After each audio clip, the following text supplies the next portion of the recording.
नमस्कार दोस्तों, एक बार फिर से स्वागत है आप सभी का मेरे चैनल पे। कैसे हैं आप सभी? उम्मीद करती हूँ सभी लोग बहुत अच्छे होंगे। और आप लोगों के यहाँ क्या चल रहा है आजकल? मेरे यहाँ गणपति महोत्सव चल रहा है। कल शोभा यात्रा निकलेगी, गणपति विसर्जन है कल। और रोज़ भगवान गणेश की महिमा का गुणगान हो रहा है, भागवत हो रही है। तो इस समय बड़ा अच्छा माहौल बना हुआ है। तो दोस्तों, भगवान गणेश आप सभी के घरों में अपनी कृपा बनाए रखें, सभी लोग खुशहाल रहें, यही मेरी कामना है। और आज है सपना का बर्थडे। सपना को बधाई। और शायद राजवीर जी होते तो हम लोगों को कुछ वीडियो अलग ढंग से देखने को मिलता। चलिए, ऊपर वाले को जो मंजूर होता है वही होता है। और आज मैं उन सब्सक्राइबर्स के बारे में बात करूंगी जो लोगों को सपना की वजह से भर भर के बद्दुआएं दे रहे हैं। पति मर जाए, बेटा मर जाए, तू भी ऐसी हो जा, तू भी विधवा हो जा, इस तरह के कमेंट जो लोग कर रहे हैं। तो देखिए, त्योहारों का सीज़न शुरू होने वाला है, लगभग शुरू ही हो चुका है। तो मेरा कहने का मतलब ये है कि किसी को भी बद्दुआ मत दीजिए, कोई भी हो। सबका अपना अपना पॉइंट ऑफ व्यू होता है।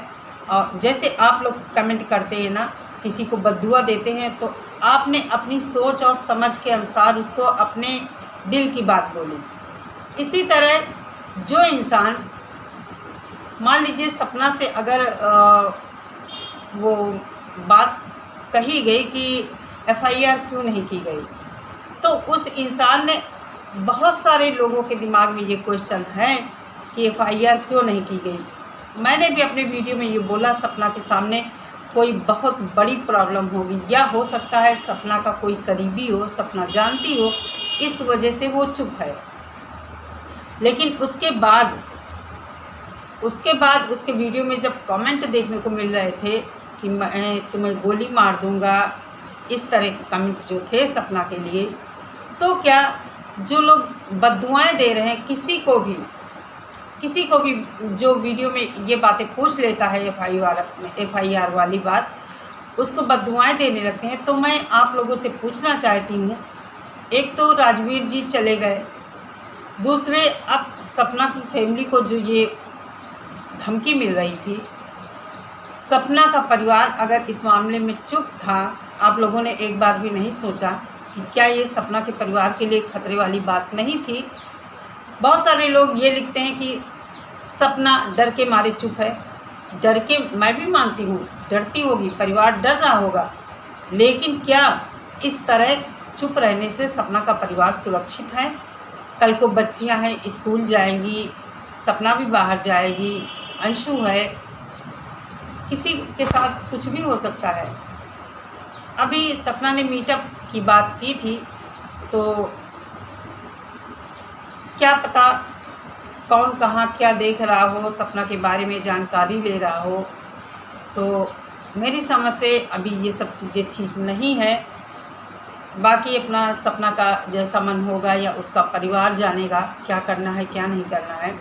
तो जो लोग बद्दुआएं दे रहे हैं, मेरा मेन रीज़न आज अपने वीडियो में यही बताने का था कि देखिए, आप लोग अपनी समझ से सोच रहे हैं। हर इंसान की सोच समझ अलग होती है। कुछ लोग जो बद्दुआएं दे रहे हैं, मेरा ऐसा मानना है वो केवल दिल से सोच रहे हैं। लेकिन कुछ लोग, आप लोगों में से ही कुछ लोग ऐसे हैं जो इस बात को लेकर सवाल उठाते हैं, कमेंट करते हैं कि आखिर ऐसा क्यों नहीं किया गया। चलिए, वो सब बातें हम छोड़ते हैं। एक बात आप लोगों से पूछती हूँ कि जो सपना के मिलियंस में सब्सक्राइबर हैं, उन्हीं सब्सक्राइबर्स में से हम जैसे लोग भी तो सब्सक्राइबर्स हैं। लेकिन क्या एक ही बात हमें सोचनी चाहिए, क्या हम लोगों को नहीं खला राजवीर जी का जाना? आप लोगों को छोटी सी एक घटना, कहानी सुनाती हूँ।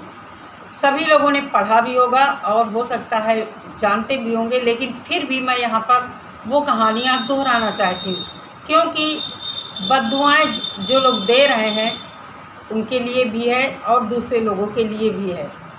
आप लोगों ने पढ़ा होगा बचपन में कि वाल्मीकि जी थे, पहले चोर और चोर थे, लूटपाट किया करते थे।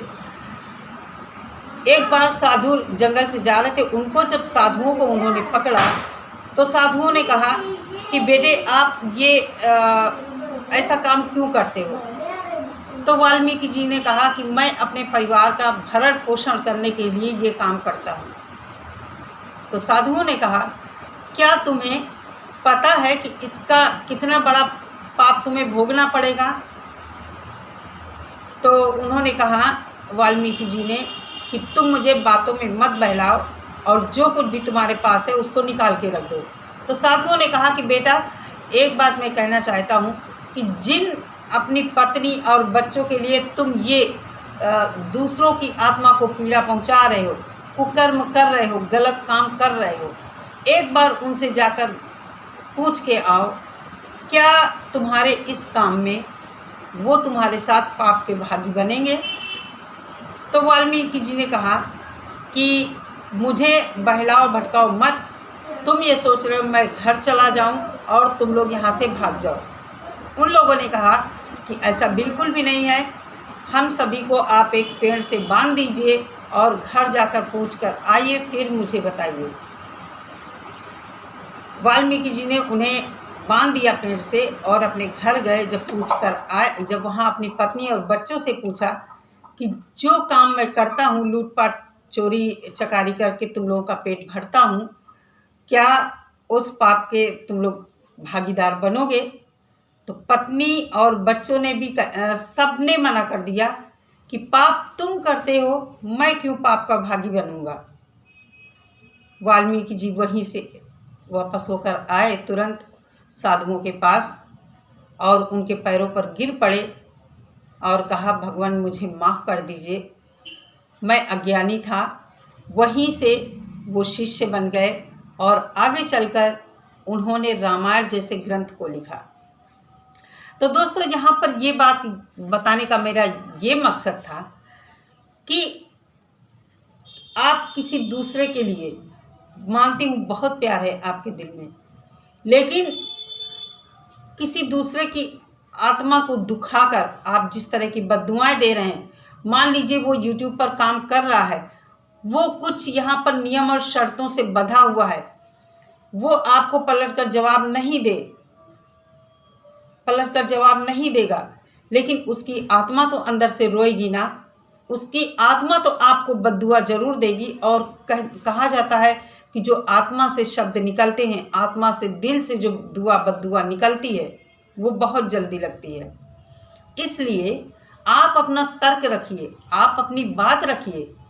ये कौन सा तरीका है, तुम्हारा पति मर जाए, तुम्हारा बच्चा मर जाए, तुम भी विधवा हो जाओ, तुम भी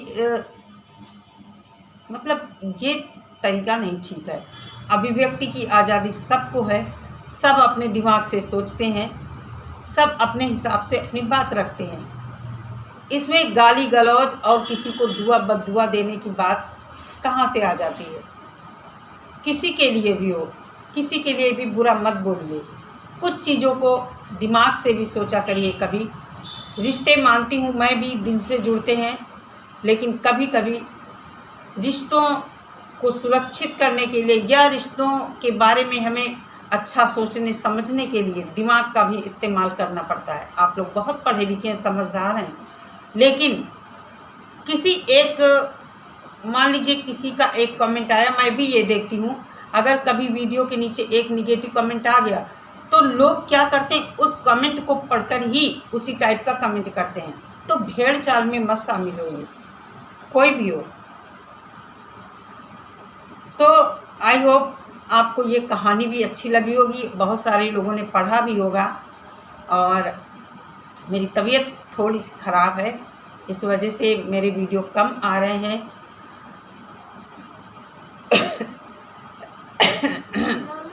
तो आई होप आप सभी को वीडियो अच्छी लगी होगी। अच्छी लगी हो तो वीडियो को लाइक और शेयर ज़रूर करना। चैनल पर पहली बार आए हैं तो सब्सक्राइब भी करना। मिलते हैं नेक्स्ट वीडियो के साथ। सभी लोग अपना बहुत सारा ख्याल रखिए।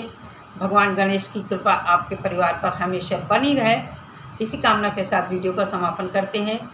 नमस्कार।